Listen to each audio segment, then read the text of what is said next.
Hello everyone, welcome to my YouTube channel. আজকের ভিডিওটা হলো আচার নিয়ে। ওই যে গত সপ্তাহে একটা আচার বানাইছিলাম, আগুন ছাড়া চুলা ছাড়া, মানে কোনো কিছু ছাড়া, শুধু কাঁচা আচার। ওই আচারটা রিভিউ আজকে দেবো। কারণ আমি যে ভিডিওটা দেখে বানাইছি ওই ভিডিওর মধ্যে লেখা ছিল যে এক সপ্তাহ মানে পরে খাইতে হবে আচারটা, আর কি এক সপ্তাহ পরে খাইতে হবে, এক সপ্তাহ আগে খাওয়া যাবে না। তো এক সপ্তাহ পর আজকে আচারটা নিচে দেখি, আচারটা রিভিউ দেখি কেমন লাগে। আমি বানিয়েছি এই কারণে যে কোনো ভালো হয়েছে এমন না, যেটা সত্য তেমন, ঠিক আছে। বিসমিল্লাহ। গ্যারান্টা খারাপ না, ভালো। এই যে কাঁচা রসুন দিয়েছি তো, গ্যারান্টা খুব সুন্দর হয়েছে। বিসমিল্লাহ।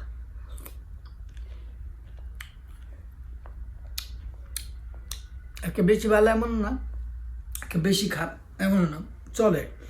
আমলকিরা যে কষ্ট ছিল কষ্ট আর নাই। আর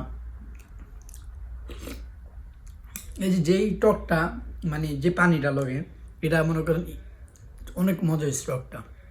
আর ওগুলা তো মনে করেন আগুন ছাড়া তেমন কোনো রকম। আর এই টকটা খুব মজা হয়েছে, মানে পানিটা, আচারের পানিটা খুব মজা হয়েছে। ওই যে আমরা ফুচকার লগে খাই না, চটপটি ফুচকার লগে, ওরকম টকের মতোই কিছু কিছু গ্যারান্টা কিন্তু অনেক আলাদা। আর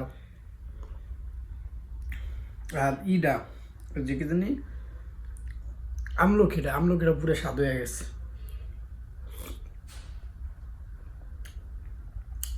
চলে, খাওয়া যায়, আচ্ছা ভালো। তবে আমি যে আশা করছি যেরকম, আচ্ছা ভালো হয়েছে। আমি ভাবছি যে খাওয়া যাবে না।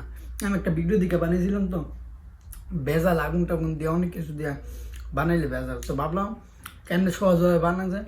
তো এটা দীক্ষা বানাইছি, দেখছি না মোটামুটি খাওয়ার মধ্যে। আপনারা ট্রাই করতে পারেন বানিয়ে।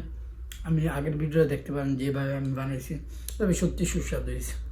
কিন্তু আমার কাছে খুবই ভালো লাগছে, আর গ্যারান্টা তো অসাধারণ। যাই হোক, আজকের ভিডিও এই পর্যন্তই। আল্লাহ হাফিজ।